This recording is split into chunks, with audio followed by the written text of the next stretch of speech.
കർത്താവിനാൽ അനുഗ്രഹിക്കപ്പെട്ടവരെ, നമ്മുടെ കർത്താവിൻ്റെ സ്വർഗാരോഹണ പെരുന്നാളിന് ശേഷം വരുന്ന ഞായറാഴ്ച പരിശുദ്ധമായ പെന്തിക്കോസ്തി പെരുന്നാളിന് മുമ്പേ ഉള്ള ഞായറാഴ്ചയിലാണ് നമ്മൾ ആയിരിക്കുന്നത്. ഇന്ന് വായിച്ചതായ എവങ്കേലിയോൻ ഭാഗം വിശുദ്ധ യോഹന്നാൻ ശ്ലീഹായുടെ സുവിശേഷം 13-ാം അധ്യായം 31 മുതൽ 36 വരെയുള്ള ഭാഗങ്ങൾ. വിശുദ്ധ യോഹന്നാന്റെ സുവിശേഷം 13-ാം അധ്യായം 31 മുതൽ 36 വരെയുള്ള വേദഭാഗങ്ങൾ. പരിശുദ്ധ റൂഹായെ പ്രാപിക്കുവാൻ തക്കവണ്ണം കാത്തിരിക്കുന്ന ഒരു സമൂഹമാണ് നമ്മൾ ഓരോരുത്തരും. പെന്തിക്കോസ്തി പെരുന്നാളിന് ശേഷം വരുന്ന 10 ദിവസ കാലഘട്ടം പരിശുദ്ധ റൂഹായെ പ്രാപിക്കുവാൻ തക്കവണ്ണമുള്ള കാത്തിരിപ്പിന്റെ ദിവസങ്ങളായി പ്രത്യേകമായിട്ട് ക്രമീകരിച്ചു. പ്രത്യേകിച്ച് അപ്പോസ്തല പ്രവർത്തികളൊക്കെ പറയുന്ന ഭാഗം അനുസരിച്ച് ക്രിസ്തു സ്വർഗത്തിലേക്ക് കരേറിപ്പോയപ്പോൾ 2 ദൂതന്മാർ ശ്ലീഹന്മാരുടെ അടുത്ത് വന്ന് അവൻ വീണ്ടും വരും, അതിനുവേണ്ടി കാത്തിരിക്കണമെന്ന് പ്രത്യേകമായിട്ട് രേഖപ്പെടുത്തിയിട്ടുണ്ട്.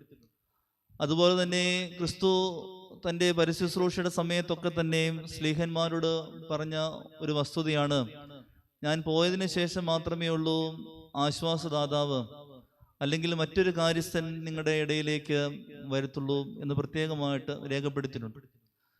അപ്പോസ്തല പ്രവൃത്തി ആദ്യ അധ്യായങ്ങളൊക്കെ പരിശോധിച്ച് കഴിയുമ്പോൾ സ്വർഗാരോഹണ പെരുന്നാളിന് ശേഷം ശിഷ്യന്മാരുടെ സമൂഹം മർക്കോസിന്റെ മാളികയിൽ ഒരുമിച്ച് കൂടിയിരുന്ന് പരിശുദ്ധ റൂഹായെ പ്രാപിക്കുവാൻ തക്കവണ്ണം കാത്തിരുന്നതായിട്ട് പ്രത്യേകമായിട്ട് രേഖപ്പെടുത്തിയിട്ടുണ്ട്. അത്തരത്തിൽ ആ പരിശുദ്ധ റൂഹായെ പ്രാപിക്കുവാനുള്ള ഒരുക്കത്തിന്റെ ദിവസങ്ങളായി ഈ നാളുകളെ പ്രത്യേകമായി സഭ വേർതിരിച്ചിരിക്കുന്നു. നോമ്പ് കാലഘട്ടമല്ല, നമുക്കറിയാം പെന്തിക്കോസ്തി വരെ നമുക്ക് നോമ്പ് ഇല്ലാത്ത സമയങ്ങളാണ്. എങ്കിൽ പോലും ഈ 10 ദിവസ കാലഘട്ടം പ്രത്യേകമായി ഒരു വേർതിരിക്കപ്പെട്ട അവസ്ഥയിൽ നമ്മളെ തന്നെ ഒന്ന് ഒരുക്കുവാനും പരിശുദ്ധ റൂഹായെ നമ്മുടെ ഉള്ളിൽ നിറയ്ക്കുവാനും തക്കവണ്ണമുള്ള ഒരുക്ക കാലഘട്ടമായി സഭ വേർതിരിച്ച് നിർത്തിയിരിക്കുക. നോമ്പ് പോലെ തന്നെ ഈ ദിവസങ്ങളെ ആചരിക്കുവാൻ തക്കവണ്ണം ഇടയാകണമെന്ന് പ്രത്യേകമായിട്ട് ഓർമ്മിപ്പിക്കുക. പരിശുദ്ധ റൂഹായെ പ്രാപിക്കണമെങ്കിൽ നമുക്ക് അതുപോലുള്ള ഒരുക്കം ആവശ്യമാണ്. നമുക്കറിയാം, നമുക്ക് പരിശുദ്ധ റൂഹായുടെ ആവാസം ആദ്യം ലഭിച്ചത് വിശുദ്ധ മാമോദീസയിലൂടെ. വിശുദ്ധ മാമോദീസ എന്ന കൂദാശ അത് ഉടനീളം പരിശോധിച്ച് കഴിയുമ്പോൾ ഒരുപാട് നൽവരങ്ങൾ നമ്മുടെ ഉള്ളിലേക്ക് നിറയുന്ന സമയമായിട്ട് മനസ്സിലാക്കും. ഒരു കഴുകലിന്റെ അവസ്ഥയിലൂടെ നമ്മെ തന്നെ ഒന്ന് ശുദ്ധീകരിച്ച് പുതുതാക്കപ്പെട്ട് അതിനുശേഷമാണ് പരിശുദ്ധ റൂഹായുടെ ആവാസം എന്ന് ബോധ്യപ്പെടുത്തുന്ന തരത്തിൽ വിശുദ്ധ മൂറോൻ കൊണ്ട് ഒരു കുഞ്ഞിന്റെ ശരീരം മുഴുവൻ പൂശുന്നത്. അത്തരത്തിൽ നമ്മളെ ഒന്ന് ശുദ്ധീകരിച്ചതിന് ശേഷം മാത്രമേ ഉള്ളൂ പരിശുദ്ധ റൂഹായെ ഉള്ളിലേക്ക് നിറയ്ക്കുവാൻ തക്കവണ്ണം ഇടയാകത്തുള്ളൂ. ആ ശുദ്ധീകരണമാണ് ഈ ദിവസത്തിലൂടെ നമുക്ക് നേടിയെടുക്കേണ്ടത്. ഇന്ന് വിശുദ്ധ എവങ്കേലിയോൻ ഭാഗത്തിൽ ക്രിസ്തു ശ്ലീഹന്മാർക്ക് നൽകുന്ന ഒരു ഉപദേശം മാത്രമാണ് രേഖപ്പെടുത്തിയിരിക്കുന്നത്. നമ്മുടെ ശുദ്ധീകരണത്തിന് ആവശ്യമായ നല്ലൊരു ഉപദേശം ക്രിസ്തു ശ്ലീഹന്മാരോട് പറയുന്നുണ്ട്. ഞാൻ പോകുകയാണ്, ഞാൻ പോകുന്ന സ്ഥലത്തേക്ക് നിങ്ങൾക്ക് വരുവാൻ തക്കവണ്ണം സാധിക്കത്തില്ല. അതിനുശേഷം അവർക്കൊരു ഉപദേശം നൽകുകയാണ്, നിങ്ങൾ പരസ്പരം സ്നേഹിക്കണം. ഞാൻ എങ്ങനെയാണോ ലോകത്തെ സ്നേഹിച്ചത് അല്ലെങ്കിൽ നിങ്ങളെ സ്നേഹിച്ചത്, അതുപോലെ തന്നെ നിങ്ങൾ പരസ്പരം സ്നേഹിക്കുവാൻ തക്കവണ്ണം ഇടയാകണം. ക്രിസ്തു അവിടെ ശ്ലീഹന്മാരെ വിളിക്കുന്ന അഭിസംബോധന മക്കളെ എന്നാണ്. പലപ്പോഴും സഹോദരങ്ങളായി തീർക്കപ്പെട്ട ക്രിസ്തു പലപ്പോഴും ശ്ലീഹന്മാരെ വിളിച്ചിരിക്കുന്ന വാക്ക് സഹോദരങ്ങൾ അല്ലെങ്കിൽ സ്നേഹിതരെ എന്നാണ് പലപ്പോഴും ക്രിസ്തു വിളിക്കുന്നത്. അതിനപ്പുറമായി ഒരു പിതാവിന്റെ വാത്സല്യത്തോടുകൂടെ ക്രിസ്തു തൻ്റെ ശ്ലീഹന്മാരെ ചേർത്ത് പിടിച്ച് മക്കളെ എന്ന് വിളിച്ചുകൊണ്ട് അവരെ അഭിസംബോധന ചെയ്ത് അവർക്ക് നൽകുകയാണ്, നിങ്ങൾ പരസ്പരം സ്നേഹിക്കണം. ഈ ലോകത്തിൽ വെച്ച് ഏറ്റവും വലിയ സുവിശേഷം സ്നേഹം മാത്രം. സ്നേഹത്തിനപ്പുറമായി മറ്റൊന്നുമില്ല. സ്നേഹം നമ്മുടെ ഉള്ളിൽ നിറയുമ്പോൾ ബാക്കി എല്ലാ വസ്തുതകളും നമ്മുടെ ഉള്ളിലേക്ക് ചേരും. നമ്മൾ എല്ലാവരും സ്നേഹമുള്ളവരാണ്, സ്നേഹമില്ലാത്തവരായി ഇവിടെ ആരും തന്നെ ഉണ്ടാകാൻ സാധിക്കില്ല. പക്ഷേ സ്നേഹത്തിന്റെ യഥാർത്ഥമായ ഭാവമാണോ നമ്മുടെ ഉള്ളിൽ ഉള്ളത് എന്ന് പ്രത്യേകമായി ചിന്തിക്കണം. അതുകൊണ്ടാണ് ക്രിസ്തു എടുത്തു പറയുന്നത്, ഞാൻ നിങ്ങളെ സ്നേഹിച്ചതുപോലെ നിങ്ങൾ പരസ്പരം സ്നേഹിക്കണം. ക്രിസ്തു നമ്മളെ സ്നേഹിച്ചത് എങ്ങനെയാണെന്ന് നമുക്ക് നല്ലവണ്ണം അറിയാം. തൻ്റെ ജീവനെ പോലും നൽകുവാൻ തക്കവണ്ണമുള്ള വലിയൊരു സ്നേഹമാണ്. അതിൻ്റെ അകത്തൊരു കണ്ടീഷനൊന്നുമില്ല. ഇന്നത് ചെയ്താൽ മാത്രമേ ഞാൻ നിങ്ങളെ സ്നേഹിക്കുന്നുള്ളൂ എന്നുള്ള കണ്ടീഷനൊന്നുമില്ല. ഒരു കണ്ടീഷനുമില്ലാത്ത ഒരു സ്നേഹം. ആ സ്നേഹത്തിന്റെ ആഴം അത്രമാത്രം തീവ്രമാണ്. ഒരിക്കലും കുറഞ്ഞു പോകാത്ത സ്നേഹമാണ്. ആരോടും പരിഭവപ്പെടാത്ത സ്നേഹമാണ്. ആരോടും ദേഷ്യപ്പെടാത്ത സ്നേഹമാണ്. എല്ലാവരെയും ചേർത്ത് പിടിക്കുന്ന സ്നേഹമാണ്. ക്രിസ്തുവിന്റെ സ്നേഹം അത്തരത്തിലാണ്. ആ സ്നേഹമാണ് നമ്മുടെ ഉള്ളിൽ ആവോളമായി നിറയേണ്ടത്. ഒരിക്കലും പരിധിയില്ലാത്ത, അന്തമില്ലാത്ത, വളരെയധികം ആഴമുള്ള സ്നേഹം നമ്മുടെ ഉള്ളിൽ നിന്ന് നിറയുവാൻ തക്കവണ്ണം നമുക്ക് സാധിക്കുന്നുണ്ട്.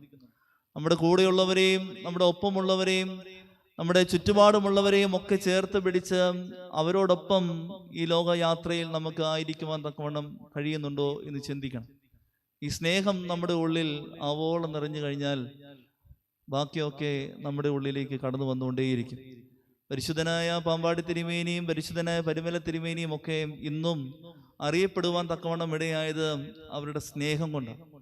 ലോകത്തെയും മനുഷ്യരെയും അത്രമാത്രം അവർ സ്നേഹിച്ചു എന്നുള്ളത് കൊണ്ട് മാത്രമാണ് അവരിന്നും നമ്മുടെ ഇടയിൽ നിറഞ്ഞു നിൽക്കുവാൻ തക്കവണ്ണം സാധിക്കുന്നത്. നമ്മളും കാലയവനികയിലൊക്കെ മറിയുന്ന അവസരത്തിൽ നമ്മുടെ നല്ല സ്മരണകൾ എന്നും ഓർത്തിരിക്കണമെങ്കിൽ മറ്റുള്ളവരുടെ ഉള്ളിൽ സ്നേഹം നൽകുവാൻ തക്കവണ്ണം നമുക്കിടയാകണം. മറ്റുള്ളവരെ സ്നേഹിക്കുവാനും അവരെ ചേർത്ത് പിടിക്കുവാനും തക്കവണ്ണം ഇടയാകണം. പഴയ നിയമത്തിൽ ദൈവം തമ്പുരാൻ 10 കൽപ്പനകളൊക്കെ നൽകുമ്പോൾ ക്രിസ്തു പുതിയ നിയമത്തിലേക്ക് വന്ന് ഈ സ്നേഹം എന്ന് പറയുന്ന ഒറ്റ വാക്കുകൊണ്ട് ആ കൽപ്പനകളെല്ലാം പൂർത്തീകരിക്കും. ദൈവത്തെ സ്നേഹിക്കണം, മനുഷ്യരെ സ്നേഹിക്കണം. ഈ 2 വാക്കുകൾ മാത്രമാണ് പ്രധാനപ്പെട്ട ആ കൽപ്പനകളിൽ ഉടനീളം ഉൾക്കൊള്ളുന്ന ഒരേ ഒരു വസ്തുത. ആ സ്നേഹം എന്ന് പറയുന്നതാണ് നമ്മുടെ ഉള്ളിൽ നിറയേണ്ടത്. പരിശുദ്ധനായ പൗലോസ്ലീഹ കൊരിന്ത്യർക്ക് എഴുതിയ 1-ാം ലേഖനം 13-ാം അധ്യായത്തിന് സ്നേഹത്തിന്റെ സുവിശേഷം എന്നാണ് രേഖപ്പെടുത്തി. ആ സ്നേഹത്തിന്റെ വലിയ അർത്ഥതലങ്ങളൊക്കെ പറയുന്ന സാഹചര്യം അവിടെ പറയുന്നുണ്ട്. ഞാൻ എന്തൊക്കെ നേടിയാലും എന്തൊക്കെ ഉണ്ടാക്കിയെടുത്താലും എൻ്റെ ഉള്ളിൽ സ്നേഹമില്ലെങ്കിൽ ഞാൻ ഒന്നുമില്ലാത്ത അവസ്ഥ. ഞാൻ എന്തൊക്കെ നേടിയാലും എന്തൊക്കെ സമ്പാദിച്ചാലും എൻ്റെ ഉള്ളിൽ സ്നേഹമില്ലെങ്കിൽ ഞാൻ ഒന്നുമില്ല. ഞാൻ വെറും വട്ടപൂജ്യമാകുന്ന അവസ്ഥയിലേക്ക് മാറ്റപ്പെടും. നമ്മുടെ ഉള്ളിൽ സ്നേഹം ആവോളം നിറയണം. ക്രിസ്തു ഇവിടെ വലിയൊരു പ്രത്യാശയോടെയാണ് സ്നേഹന്മാരോട് സംസാരിക്കുന്നത്. ഞാൻ പോകുകയാണ്, ഞാൻ പോകുന്ന സ്ഥലത്തേക്ക് നിങ്ങൾക്ക് വരുവാൻ തക്കവണ്ണം സാധിക്കത്തില്ല, പക്ഷേ പിന്നീട് നിങ്ങൾ അവിടെ എത്തിച്ചേരും എന്ന് ഒരു പ്രത്യാശ ക്രിസ്തു നമുക്ക് നൽകുന്നുണ്ട്. ഒരു സ്വർഗരാജ്യത്തിന്റെ അനുഭവം നമ്മളോട് എല്ലാവരോടും വാഗ്ദാനം ചെയ്യുന്നുണ്ട്. ആ സ്വർഗരാജ്യ അനുഭവത്തിലേക്ക് നമ്മൾക്ക് കടന്നു ചെല്ലണമെങ്കിൽ ഈ ഭാവം നമ്മുടെ ഉള്ളിൽ നിറയണം. സ്നേഹത്തിന്റെ ഭാവം നമ്മുടെ ഉള്ളിൽ ആവോളം നിറയുവാൻ തക്കവണ്ണം സാധിക്കണം. ആ ഭാവം ഉള്ളിൽ നിറച്ചുകൊണ്ട് ദൈവത്തെ പോലെ, ക്രിസ്തുവിനെ പോലെ മറ്റുള്ളവർക്ക് വേണ്ടി തൻ്റെ ജീവനെ കൊടുക്കുവാൻ പോലും കാണിക്കുന്ന ഒരു സ്നേഹം നമ്മുടെ ഉള്ളിൽ നിറയുമ്പോൾ അത് നമുക്ക് അനുഗ്രഹമായി തീരും. സ്വർഗരാജ അനുഭവത്തിലേക്ക് നമുക്ക് വളരുവാൻ തക്കവണ്ണമുള്ള വലിയൊരു വാദാനമായി അത് മാറും എന്ന് മാത്രം ഓർമ്മിപ്പിക്കുന്നു. ക്രിസ്തുവിൻ്റെ സ്നേഹം നമ്മുടെ ഉള്ളിൽ നിറയട്ടെ. ആ സ്നേഹത്തിൽ ജീവിക്കുവാൻ നമുക്ക് സാധിക്കട്ടെ എന്ന് പ്രത്യേകം പ്രാർത്ഥിച്ചുകൊണ്ട് എൻ്റെ വാക്ക് നിർത്തുന്നു. ദൈവനാമം എന്നും വാഴ്ത്തപ്പെടുമാറാകട്ടെ.